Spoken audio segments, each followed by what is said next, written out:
بله سلام علیکم، بفرمایید. الو سلام آقای انصاری، خواستم آقای سلامت باشید.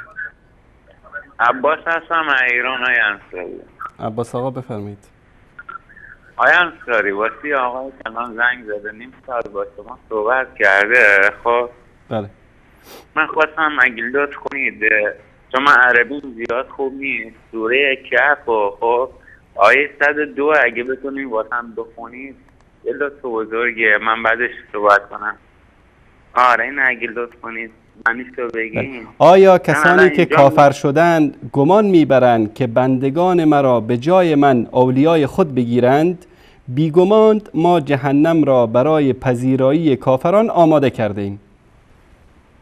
احسن دستون رد. چون الان این معنی آقای قمشه‌ای که من اینجا دارم، اینجا یه پرانتز هم باز کرده، میگه چون فرشتگان و حضرت مسیح.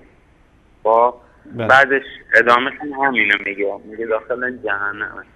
خب من الان خواستم بگم که آی عزیز، من اگه یه لحظه نگاه کنید قرآن رو باز کنید بخونید، حالا خدا گفته من از سر حضرت محمد اون لحظه نمیدونم کمک کردم اینا، ما اینم میگیم قبول. من خانم حضرت علی کجای قضیه بود؟ امام حسین یا امام حسن کجای قضیه بودن؟ یه ذره چشامون رو باز کنیم، یه ذره ببینیم. والله من گفتم الان زیاد قرآن عربی وارد نیستم، فقط معنی ها رو میخونم، چون درسم حالا خوندم گناه‌بار بشم، پس سعی میکنم معنی ها رو حفظ کنم و آیه ها رو با معنی حفظ کنم. درست. خدا کلان از اول قرآن من تا آخر قرآن خوندم. حالا یه آیه دیگه هم دقیقا الان تو ذهنم نیست، باز صحبت میکرده. خب یه چیز دیگه هم خواستم در مورد باز ام المؤمنین عایشه بگم. یه آیه دیگه گفتم الان زیاد حضور ذهن میارم. خدا تو قرآن گفته من مردان بد رو با زنان بد آشنا میکنم، مردان نیک رو با زنان نیک آشنا میکنم. آیا پیغمبر ما صلی الله علیه و سلم بعدم میگم استغفرالله، آیا آدم بدی بوده ام المؤمنین زن بدی باشه؟ پیغمبر ما دیگه از همه پاکتر بوده، از همه بهتر بوده، میگه من مردان نیک را با زنان نیک آشنا میکنم دیگه. اینم یه چیز دیگه خواستم بگم. خواستم بگم یه لطف کنن، حالا مردم من نمیخوام یا فشار بیارم یا بگم که من سر کار بودم. حقیقتش یکی از یارو داشت با من صحبت میکرد، صاحب کاره در اومد من گفت بابا تو گفت مشکل داری؟ گفتم نه افکارم خراب اینا. گفت من یه چیزی بهت میگم. گفتم بگو. گفت الان ماه محرمه، یا برو زری ببند به امام حسین، نشکن به امام حسین بهش بگو خب و ازش بخواه که نیازتو برآورده کن، و اگر برآورده نکرد امام حسین سال بعد بیا هر چی میخوای به من بگو.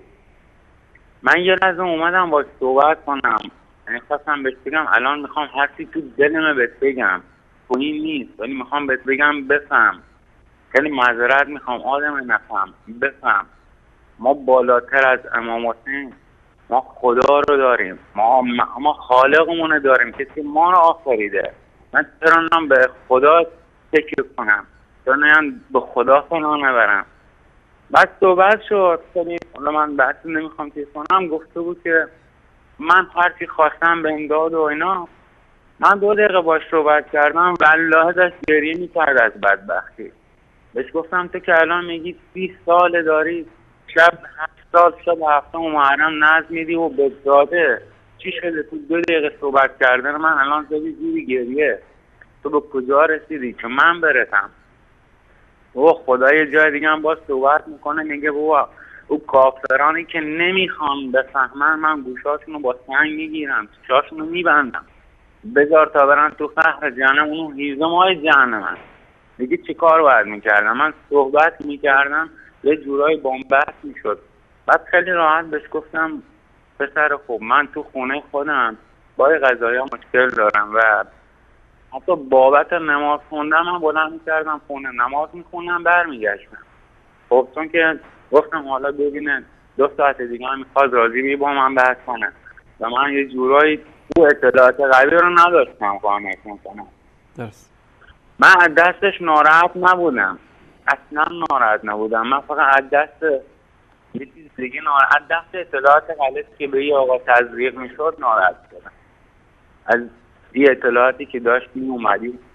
حالا در مورد کلیپ هم خیلی کوتاه بخوام بگم که ربط داره به همین قضیه. اگه یه لحظه چشاتو باز کنی می‌بینی 2 تا شیعه، 2 تا کسی که از ابوالفضل مستقیم میخوان و بهشون میدن، خود آقای علایاری من میدم گفته ابوالفضل به من مستقیما من از خود ابوالفضل میخوام. خود آقای قزوینی هم یه طوری صحبت کرده و گفت من تو کعبه بودم خواستم حجرالاسود رو بگیرم و گفتم یا ابوالفضل منو برسون و منو رسون. وقتی که اینا این دارن میگن خب بعد میشینن پشت سر هم، حالا یه جورایی بحث میکنن، یه جورایی حرف همو زمین میزنن، یه جورایی همدیگه رو تخریب میکنن. خب میتونیم از بعد یه قضیه ما بفهمیم بابا دنیا چیه، چندیم ما کجای کاریم، ما کجا مشکل داریم، ما برای چی مشکل داریم، ما برای چی به هم توهین بکنیم، برای چی. به یه لحظه دیگه ما اصلا فکر میکنم قرآن تو من یه جایی باید توی قرآن من خونده بودم، حالا بازم یه سری باید زنگ بزنم و این معنی رو از شما سوال کنم چون توش مشکل هم نوشته بود صاحب زمان و یه کلیته هم باز کرده بود مهدی و موعود بود. اصلا هم معنی جمله یه آیتی بود ولی خب الان تو ذهنم نیست کدوم آیه هست. اینا انشالله سوال میکنن یه ذره و خواستم میگم با دید باز از دنیا رو نگاه کنیم، با دید باز.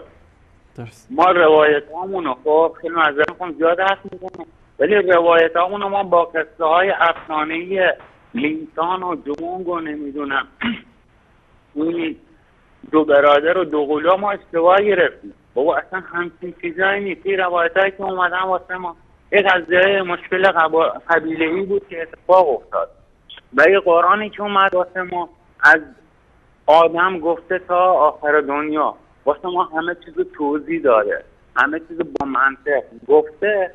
ما فقط به این اکتفا کنیم و به الله انشالله که با امید خدا همه رو به راه راست هدایت کنه و هیچ کی رو من مشرک نبینم از جمله خانواده خودم که آرزو دارم اونا به راه راست بیان و خدا هدایت کنه. اگه دعا کنید واسه من که من خیلی دارم درد میکشم ای بابا و دوست دارم واقعا پدرم و مادرم چون آخر عمرشون دوست ندارم مشرک برم، یه جورایی منو آدم نجس و حروم حساب میکنم و سعی میکنم آنوشون کنم. خیلی سخته برام، خیلی درد میکشم. دعا کنید که ایشالله حداقل پدر و مادرم مشرک از دنیا نکنم. ایشالله که همه موفق زنده باشید، سلامت باشید. الله متعالف کنه. خدا نگهدار.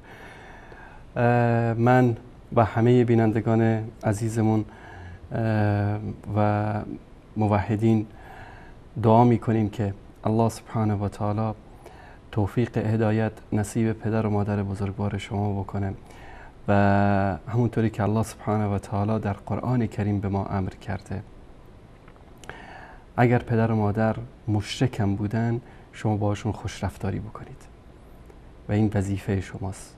هر حرفی بهتون میزنن، هر اهانتی بهتون میکنن تحمل بکنید، باشون خوش رفتاری بکنید و ان شاء الله الله سبحانه و تعالی اونا رو به راه راست، به راه توحید و یکتاپرستی هدایت میکنه.